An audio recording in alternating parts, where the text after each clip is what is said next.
Bom, vamos lá, né, pessoal? Na aula de hoje, a gente vai terminar a parte de oscilações, certo? Nós vamos ver a parte de oscilação amortecida, certo? E oscilações forçadas, que a gente vai ver aquela história de ressonância, né, que eu falei da aula passada, certo? E aí, a partir da próxima aula, né, já tendo terminado essa parte de oscilações, a gente vai entrar na parte de ondas, né? A gente entender um pouquinho sobre os fenômenos ondulatórios, certo? Só para adiantar, né, tem um fenômeno ondulatório que eu acho muito curioso, que acontece com o som, mas não acontece com a luz, né? Vamos entender um pouquinho do porquê, né? Por exemplo, quando você vira uma esquina, né, se uma pessoa gritar, você consegue escutar ela, mas você não consegue ver ela, apesar de que existe a onda sonora e a luz, né, que também é uma onda, né, uma onda eletromagnética, certo? Vamos entender por que que a onda sonora faz a curva e a pessoa escuta, por mais que tenha dobrado uma esquina, enquanto que você não vê a pessoa, né? Ou seja, a luz ela não faz a curva como um som, certo? Mas isso é só nas próximas aulas, né? Que a gente vai falando de onda, certo? Na aula de hoje, nós vamos ver, né? Vamos finalizar a parte de oscilação, né? A gente estava vendo oscilação, a gente viu o oscilador harmônico simples, né? Que ele fica oscilando, que eu até falei que ele é aproximado para vários sistemas, inclusive os átomos, né? Quando estão em um cristal, certo? Mas a gente vai ver quando existe um amortecimento, certo? Então vamos ver um oscilador harmônico amortecido, certo? Então, movimento harmônico simples, amortecido, certo?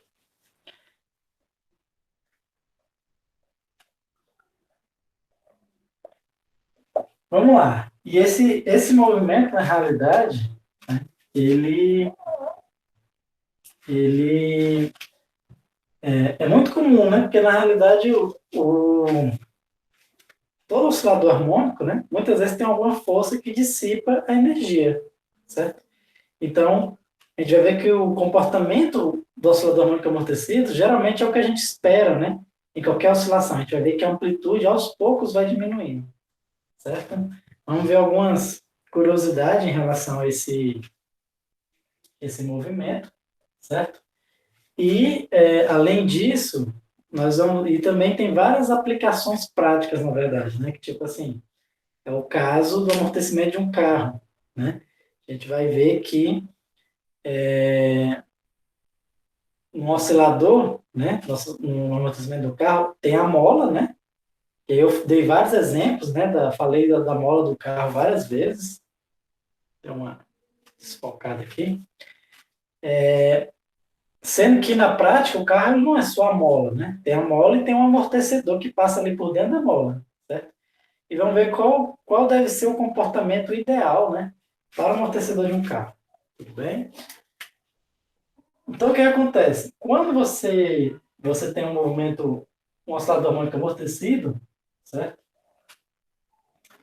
Então, geralmente, o que acontece? A gente tem um corpo, certo? A situação ideal, né? A situação que a gente trata aí, ideal, é que esse corpo ele está imerso, né? Ele está imerso em um fluido, tudo bem?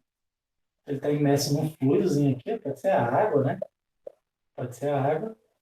E ao invés desse cara oscilar livremente, ele vai experimentar uma força de resistência do fluido, certo? Uma força de arrasto, né? Igual aquela que a gente estudou lá na física 1, né? A gente viu que a força de arrasto são forças que dependem da velocidade, certo? Então, assim, então, além da força elástica agindo nesse corpo, certo? Que tem um termo menos que x, né? Vai existir a força de arrasto, tudo bem? Vamos botar assim, ó.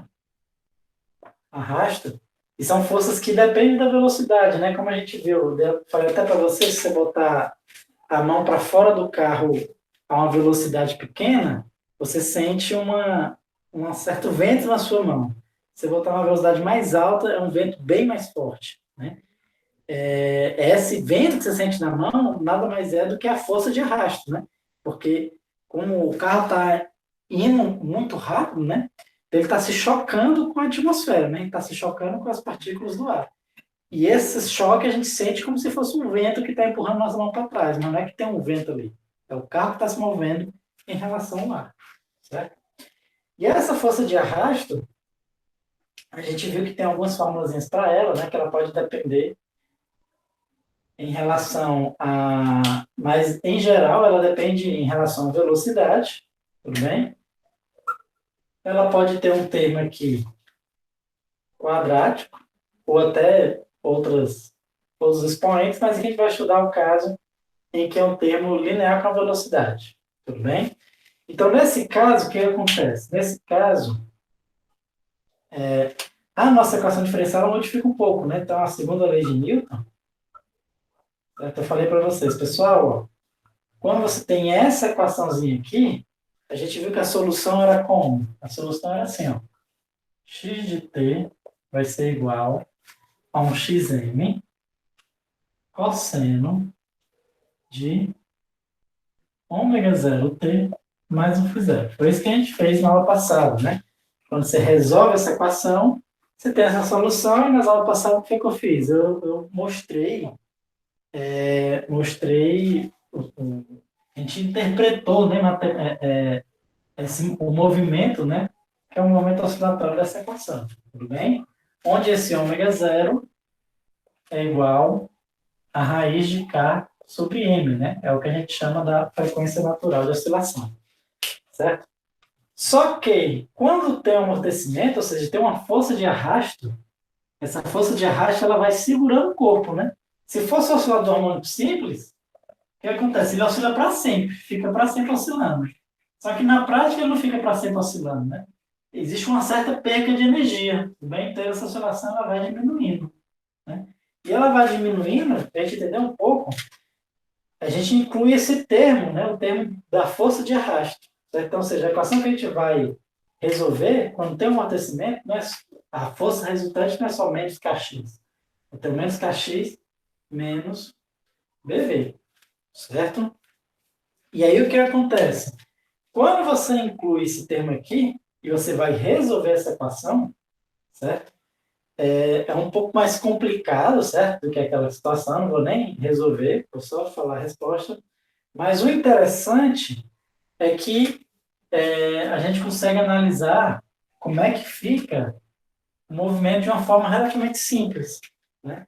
Então, o que acontece? A equação ela vai ficar assim, né? Deixa eu dar uma pescada aqui. Aqui vira um ômega linha. E aqui vai ter um termo assim, ó, exponencial de menos bt dividido por 2m, certo? 2m. Ou seja, e o ômega linha ali, né? Ele não é mais só raiz de K sobre M. Ele é assim. Raiz de K sobre M menos B dividido por 4M ao quadrado. Então, esse aqui e o B ao quadrado. Certo? Ou seja, o que é que se modifica? O que é que se modifica quando o movimento ele é amortecido? Certo? Então, o que se modifica quando o movimento é amortecido é esse termo aqui, né? Ó. Acrescenta esse termo. Certo? Ou seja, nessa situação aqui que a gente está analisando, certo? Nessa situação que a gente está analisando, o que vai acontecer é o seguinte, é que ainda vai ter uma oscilação, certo? Ou seja, tem um cosseno, né? Então, o cosseno é uma função que oscila, certo? Só que quando a gente tinha visto lá, né? Quando a gente tinha visto no oscilador harmônico simples, o cosseno oscilava sempre com a mesma amplitude Hm. Só que agora a amplitude vai ser, aliás, Xm, né? Só que agora a amplitude não é mais só Xm. A amplitude vai ser Xm vezes exponencial. Então, no oscilador harmônico simples, que eu vou fazer em verde aqui, ele sempre oscilava entre um Xm e um menos um Xm. Certo? Então, ele sempre oscilava assim, ó. entre esses pontos. Isso aqui era o harmônico simples. Certo? Só que o que acontece agora? O que acontece agora é que a amplitude, né, ela não é mais só xm, é xm vezes essa exponencial. Essa exponencialzinha aqui, não sei se vocês devem lembrar lá do cálculo que vocês fizeram, mas a função exponencial, ela é uma função que quando tem esse expoente negativo, né, vezes o tempo, ela vai decaindo com o tempo. Certo? Vocês já ouviram falar de um decaimento exponencial, né? Por exemplo, o decaimento radioativo é um decaimento exponencial, né? Aquela história de meia-vida, né? É um decaimento exponencial, certo? O decaimento radioativo, qualquer substância que seja radioativa, ela decai exponencialmente, né? E o decaimento exponencial, ele é um dos decaimentos mais rápidos que a gente existe, né? Tanto se for um crescimento exponencial, é um dos mais rápidos que existe, e o decaimento exponencial também é um dos mais rápidos que existe, né? Mais rápido que qualquer polinômio, né? Então, é um decaimento que ele é assim, ó, ela começa inicialmente com essa amplitude e ela vai decaindo, vai diminuindo, certo? Mesma coisa aqui, ó, do lado de cá. Ou seja, como é que vai ficar a oscilação, né? Enquanto que a oscilação antes era essa em verde, sempre com a mesma amplitude, a oscilação agora, a amplitude vai diminuindo. Ela diminui até, né, eventualmente, o corpo ficar oscilando com amplitude tão pequena que ele para. Certo? Ou seja, é o que a gente espera na oscilação, né? No nosso dia a dia, se a gente vê uma coisa oscilando, ela não fica oscilando para sempre. Ela vai oscilando cada vez com amplitude cada vez menor até parar. Exatamente o oscilador amortecido. Né? Então, ou seja, a amplitude agora ela vai ter esse decaimento exponencial, né? Que vai depender, né? Esse decaimento exponencial vai depender do amortecimento e da massa. Né? Quanto maior o amortecimento, mais rápido ele cai. Faz todo sentido, né? Quanto maior a força de arrasto, né? Quanto maior o B, mais rápido ele vai cair. Tudo bem? Outra coisa que muda também é a frequência de oscilação. Né? Lembra que lá, quando era só o oscilador harmônico simples, era simplesmente a frequência angular, né? Era simplesmente raiz de K sobre M. Né? Agora vai ser o quê? Raiz de K sobre M menos B ao quadrado sobre 4M ao quadrado. Ou seja, vai ter esse termozinho aqui, vai ter esse termo oscilatório. Tudo bem? Então, o oscilador harmônico, né? Ele vai diminuindo, né? Sua amplitude, certo? Consequentemente, né, ele muda também a frequência de oscilação. A própria energia, ele vai perdendo energia, né? Faz todo sentido, né? Ele vai parando, né? Ou seja, a energia mecânica, ela não passa mais a ser constante, ela vai diminuindo, tudo bem? E a energia mecânica, na realidade, você consegue calcular daquele mesmo jeito que a gente calculava lá no nosso oscilador simples, certo? A energia mecânica, a gente pode dizer que vai ser o K vezes a amplitude ao quadrado dividido por 2. Só que agora a amplitude não é só xm, né? É xm vezes essa exponencial aí, de menos bt sobre 2m. Ou seja, a energia mecânica, ela vai decair também, certo? A energia desse meu oscilador harmônico, ele também decai. Bt sobre m. O que faz todo sentido, né? Ela vai caindo até ele parar. Quando ele para, é quando a energia tende para zero. Certo? Essa energia vai diminuindo e tendendo para zero. Igual como essa equaçãozinha, igual como essa linha vermelha, né? A energia vai depender disso aqui. Vai decair só um pouquinho mais rápido, mas é mais ou menos desse jeito aí. Tudo bem, pessoal? Que é o ideal para o carro, né? Oscilar. Né? Como eu falei, né? O amortecedor do carro, quando ele está bom, ele não deve deixar o carro oscilando, né? Ele passa por um buraco, o carro não pode ficar assim. Certo? Então, como é que funciona? Né? Então, todo pneu está ligado para o carro com uma mola, né? Através de uma mola, certo? E por dentro da mola tem um amortecedor, né? É um cilindrozão assim, certo? Que tem um ferrozinho que sai aqui, né? Esse amortecedor ele é exatamente para não impedir que o carro vá oscilando para sempre, certo? Ele está exatamente para oscilar. Na realidade, um carro ele não deve nem oscilar muito, né? Essa aqui é o movimento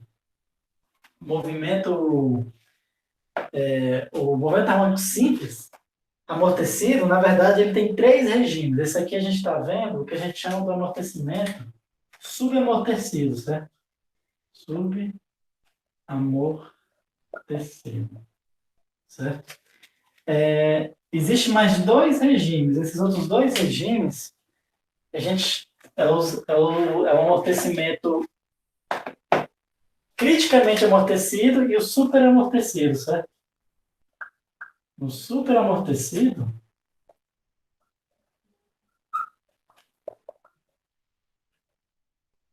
ou no criticamente amortecido, que a gente chama também, certo?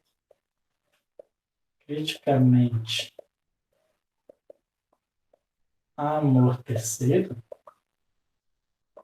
certo? O que acontece? O corpo não chega nem a oscilar, não chega nem a oscilar, tudo bem?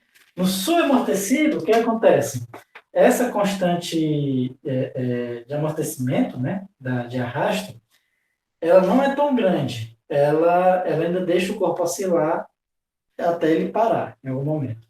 Mas se por acaso esse B for muito grande, né, especificamente se ele for maior do que esse termo, né, se esse termo aqui for maior que esse termo aqui, né, ou seja, quando B ao quadrado sobre 4n ao quadrado for maior do que K sobre M, maior ou igual, a gente entra nesse regime, né, que a gente chama do super amortecido ou criticamente amortecido, né?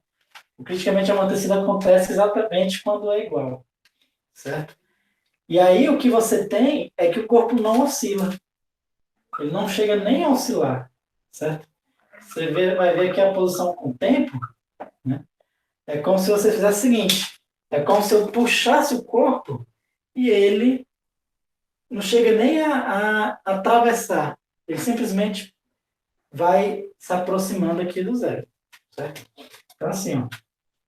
Então, no superamortecido, o movimento ele é assim. Ele é simplesmente o corpo vai se aproximando da posição de equilíbrio, certo? Ele não chega a oscilar, certo? A equação é um pouco diferente dessa, né? Só para quem tem curiosidade, a equação seria um negócio assim, exponencial de gama 1t mais um C2 exponencial de gama 2t. Mas aí não é importante a gente saber isso aqui, né? O importante é que a gente entenda isso aqui e o que é que isso significa. Significa dizer que não tem nenhuma única oscilação, certo? Na realidade, pessoal, essa seria a situação ideal do amortecedor de um carro, né? O que acontece? O ideal é que, na hora que um carro começasse, vamos supor que o carro passou por um buraco, né?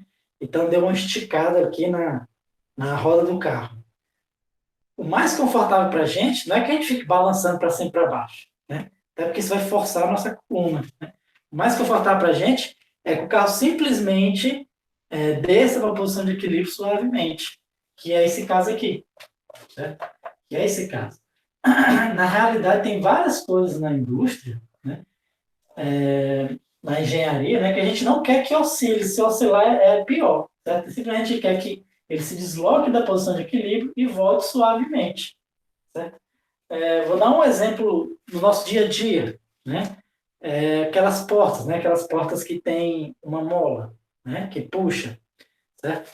Então você estica a porta e qual é o ideal dela? É que ela vá voltando, né? Lentamente e suavemente, quer dizer, não tão lento, né? Numa velocidade certa, mas suavemente para a posição de equilíbrio, né? Se não houver amortecimento, o que aconteceria com a porta? Você estica para um lado e a tendência é ir para o outro e ficar oscilando, né? Se for uma porta que tem uma mola, quando você puxa para um lado, se ela tem uma mola, a tendência é ela ficar oscilando aqui, certo? Só que aí que tá, né? Normalmente essas portas não oscilam, por quê? Porque tem alguma coisa impedindo que ela passe para o outro lado. Então, quando o amortecedor dessas portas não funcionam bem, o que acontece? Ela não vai ficar oscilando, ela simplesmente larga a lapada na parede, né? Então, às vezes, se você passa por essas portas que tem nessas molazinhas, e que você passa direto, e ela vem de uma vez e larga na parede, né? Tiver uma lapada medonha. Então, porque o que está acontecendo com essas portas? O amortecedor dele não está funcionando bem, né? Ela está vindo querendo oscilar e ir para o outro lado. Só que quando ela vem, só que ela não consegue ir para o outro lado, porque geralmente tem a parede, um pedaço da parede pedindo, né? Ela vem e se lasca na parede, aí escuta aquele barulho, né? Então, o que tem que trocar nela? O amortecedor, né? Então, o ideal da porta é o quê? Que você estique a porta, né? Tire ela do posição de equilíbrio e ela volte para a posição inicial, né? A posição de equilíbrio, o mais rápido e suavemente possível, sem se lascar na parede, certo? Aqui eu dou o exemplo da porta, mas a gente pode pensar várias aplicações na indústria disso, né? Sempre quando você tem alguma coisa que você quer que volte para a posição de equilíbrio, mas você não quer que fique oscilando, porque essa oscilação pode gerar impacto na porta, né? Então você usa esse tipo de amortecimento. Tudo bem?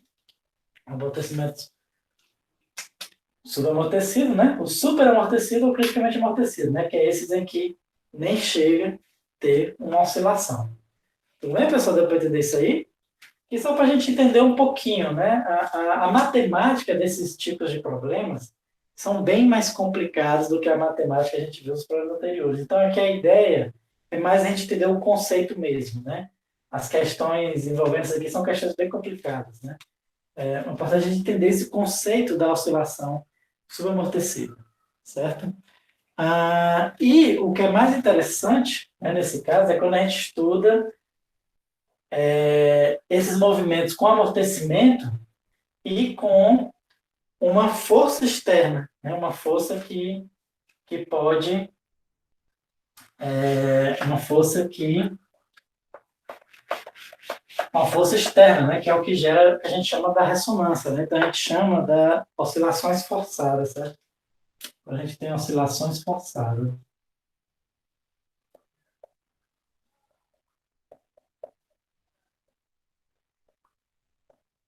Ou seja, você tem um movimento harmônico, certo? Um movimento harmônico simples, pode ser amortecido ou não, certo? Só que começa a existir uma força externa, né? E os casos especiais, claro que essa força externa ela pode ser de qualquer jeito, tudo bem? Ela pode ser de qualquer forma, né? Mas o mais interessante é quando essas forças elas dependem, elas são periódicas com o tempo, né? Então são quando forças, por exemplo, que tem uma equação, né? Envolvendo um cosseno, por exemplo, certo? Vamos botar aqui a frequência angular da força, tudo bem? Então, é uma força periódica, né? E aí tem vários resultados interessantes, né? Como aquilo que a gente falou, que a gente vai ver, que é a questão da frequência, certo? Da ressonância, perdão, certo? Quando você resolve, né, aquela equação completa, incluindo o termo de força, certo? Como é que seria a equação completa? Seria assim, ó. Seria o MA, né? MA está aqui, ó. Massa vezes aceleração é igual. Aí você bota o termo elástico, bota o termo de amortecimento e bota o termo da força externa. F0 cosseno de ômega F. Para você resolver essa equação, essa sim é mais complicada ainda, né? Se aquela equação que só tem até o termo do amortecimento, se eu fosse resolver aqui para vocês, eu nem consegui resolver em uma aula. Já com o termo da força, eu não consigo. Precisaria de 2 aulas para resolver. Certo? Já é uma equação bem mais complicada. Mas, como eu falei, a gente precisa saber a matemática por trás disso aqui. O importante é a gente entender, certo? As consequências do resultado dessa equação, né? Que dá para a gente entender a ressonância. Né? O que acontece? Quando você tem, né, o termo de amortecimento e o termo de força, certo? O que acontece é o seguinte, é que você ainda pode ter uma oscilação, certo? Por incrível que pareça, você tem uma solução parecida com o do harmônico simples. Você vai ter uma amplitude, certo? Vezes um cosseno, certo? De ômega ft, mais um φ0. Agora, o interessante disso é que existem algumas mudanças, tudo bem? Então, do movimento sem força com o movimento com força. A primeira mudança que a gente observa é o seguinte: enquanto que no movimento sem força, por exemplo, aqui a gente tem o amortecido, né? Ou até mesmo sem ser com amortecido, né? Sem esse termo aqui, o que acontece? Essa frequência com que ele oscila é a frequência, é uma frequência dada pelas condições do seu sistema, né? Então, se for amortecido era isso aqui, se fosse sem ser amortecido, é simplesmente raiz de K sobre M. Né? O que acontece? Quando você coloca uma força externa, o sistema vai oscilar com a mesma frequência da força. Tudo bem? Observe que a mesma frequência da força é o que aparece nesse cosseno. O que significa dizer? Que o seu sistema acaba oscilando com a mesma frequência com a força que você está aplicando, né? Na realidade, isso aqui, pessoal, você consegue ver num balanço, né? Então, ou seja, o balanço, se você só empurrar a pessoa uma vez e deixar ela balançando, né, a frequência com que a pessoa vai balançar ali, certo? O período que ela vai fazer é decidido pelo tamanho do balanço e pela gravidade, certo? E pelo amortecimento, né? É uma equação parecida com essa aqui, certo? De oscilação, né? Mas já se você fizer uma força, né? Ou seja, ela vai, quando voltar, você faz a força de novo e assim vai. Quem determina a frequência com que ele vai oscilando é você aqui com a sua mão. Tá bem? A sua mão aqui, você que vai determinar a frequência de oscilação do balanço, certo? Outra coisa curiosa também é que esse Xm aqui, certo? A amplitude, né? Ele não é determinado pelas condições iniciais. Né? Na verdade, essa amplitude é determinada só pelas constantes do sistema, né? Só para a gente ter uma ideia, eu anotei aqui, vou ter que pescar, eu não sei decorar não, certo?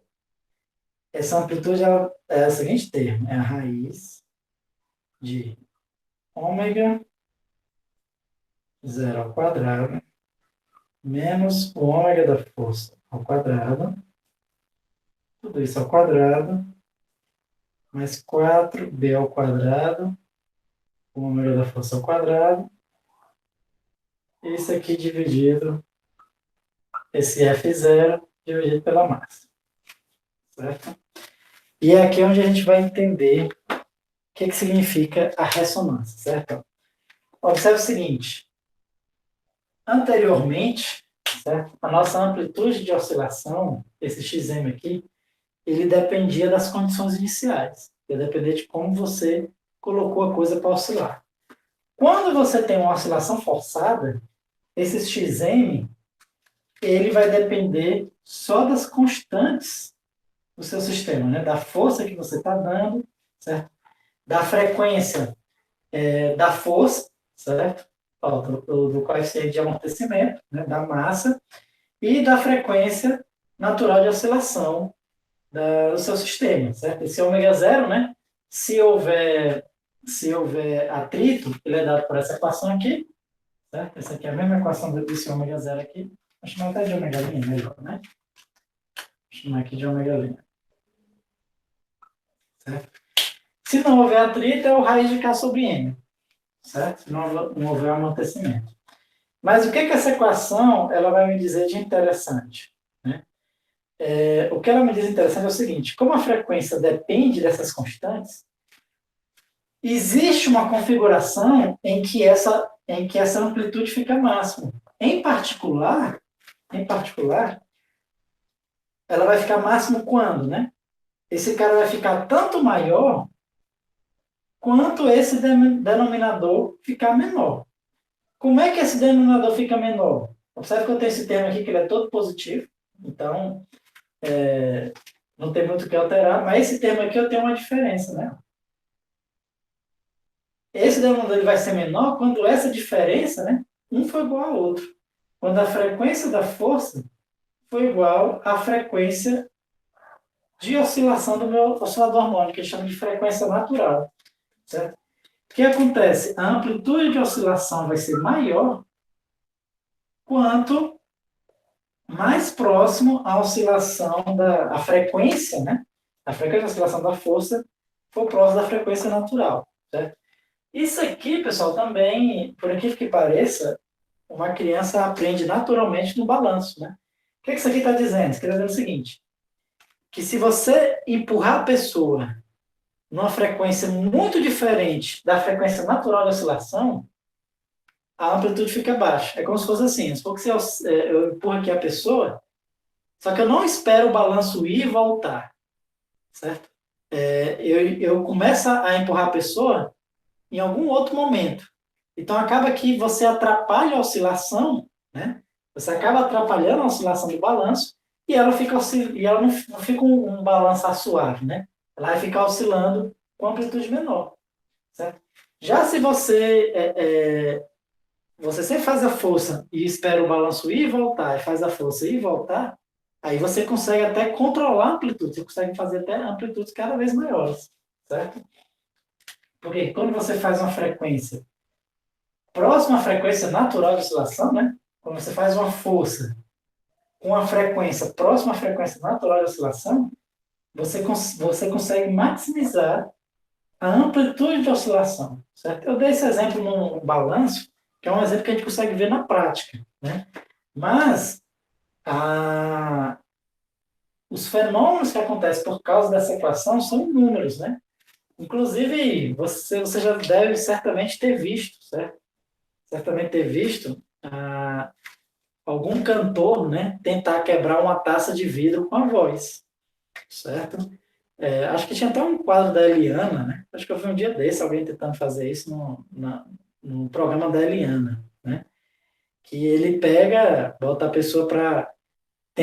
pessoa para cantar numa nota específica, que aí a taça de vidro começa a vibrar e ela papoca, né?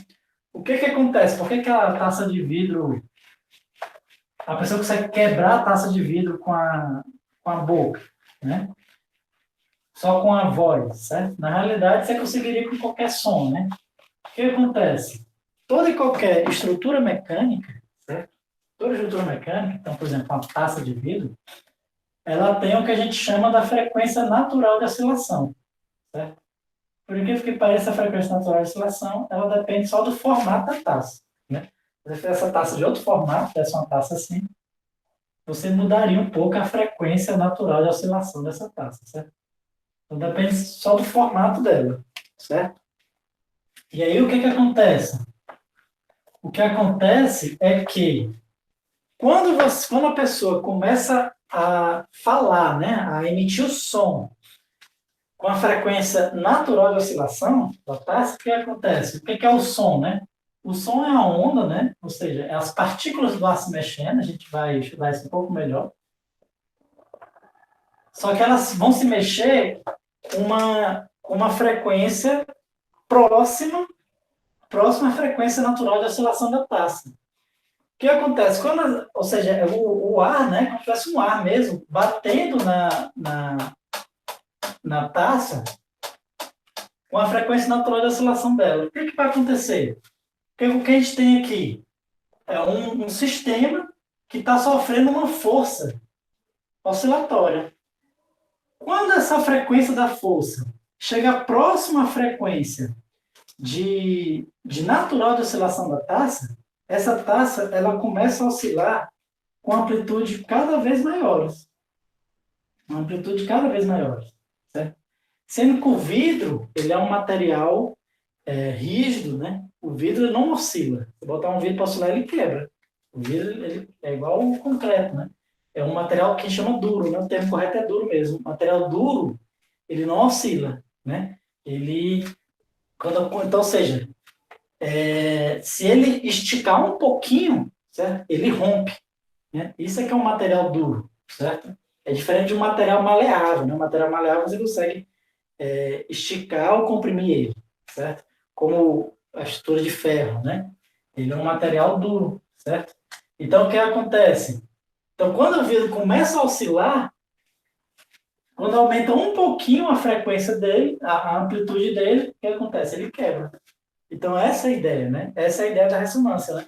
É quando um sistema ele sofre uma força oscilatória, e se essa força oscilatória tiver uma frequência próxima à frequência natural de oscilação, a amplitude de oscilação desse meu sistema aumenta. E se for feito de um material rígido, o material rígido não consegue comprimir e contrair, né? Comprimir e esticar. Então ele simplesmente rompe. Né? É o caso do vidro, né?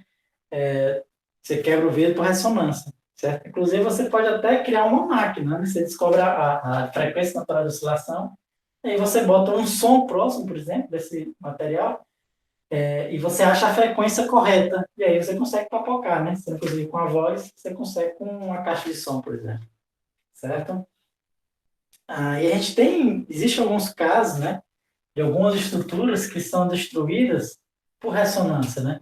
Aquilo que eu falei, né, um livro, por exemplo, ele diz que na cidade do México, né, houve um terremoto, né, um terremoto, não vou lembrar aqui quanto, mas foi até grande, né? Acho que foi na escala 8, né? Foi de grau 8 na escala Richter, deixa eu ver aqui.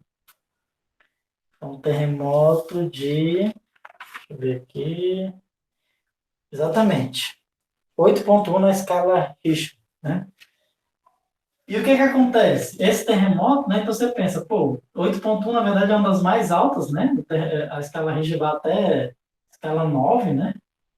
E você pensa, poxa vida, vai derrubar tudo, né? Só que por incrível que pareça, derrubou apenas os prédios de tamanho mediano, né? Esses prédios aqui foram derrubados. Os prédios mais altos, os prédios mais curtos não foram. Né? O que é até contra-intuitivo, né? Você pensa, pô, o mais curtinho era para resistir ao compridão, né? Mas o que aconteceu? O que acontece é que, e aí foram estudar, né? E uma das hipóteses que levantou é que é o seguinte, é que o terremoto, né, que é a Terra vibrando, ele vibrou numa frequência próxima à frequência natural desses prédios medianos. Né? Então, ou seja, a ideia é que esses prédios medianos eles começaram a oscilar mais do que os outros dois, né? Esse aqui oscilou mais por quê? Porque teve uma amplitude maior de oscilação. Só que o concreto ele não consegue oscilar, certo? O concreto é igual ao vidro, ele não vibra, certo? Se ele vibrar com amplitude muito alta, ele quebra. Então, por isso que esses prédios de alturas medianas foram destruídos. Tudo bem? Por causa dessa ressonância. Tudo bem? Na verdade, a ressonância é importante até para as nossas antenas da nossa casa. Né? Na verdade, a antena ela consegue captar o sinal correto, né, de um canal através da ressonância. Né?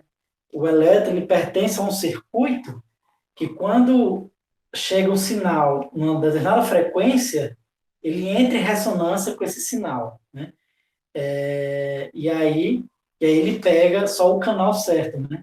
E aí quando você modifica um pouco esse circuito, né, esse circuito elétrico, modifica a resistência, modifica uma indutância que tem lá, e aí você muda essa frequência natural de oscilação do seu circuito, e aí acaba que ele começa a pegar outro sinal de outro canal, né? Então é assim, o fato de você sincronizar o canal é porque você tem um circuito elétrico, certo?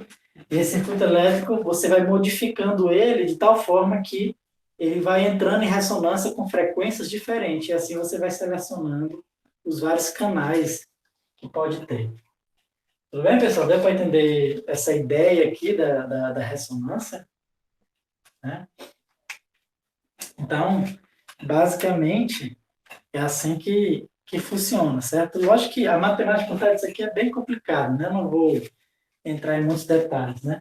Mas a ressonância basicamente é isso, é uma força externa oscilatória e que, se ela oscilar na frequência natural de oscilação, certo, do sistema, esse sistema começa a oscilar com amplitudes cada vez maiores, certo? Então vamos fazer o seguinte, pessoal, por hoje a gente fica por aqui, certo? E com isso aqui a gente finaliza a parte de oscilações, né? E aí na partir da próxima aula a gente vai ver a parte de ondas, certo? Assim como terminar a aula, eu já vou colocar todos os vídeos de fluidos que eu estou devendo para vocês, né? Então, assim que eu terminar a aula, eu vou colocar todos os vídeos de fluidos para vocês poderem estudar, certo? Então, uma boa noite, certo? Até Aqui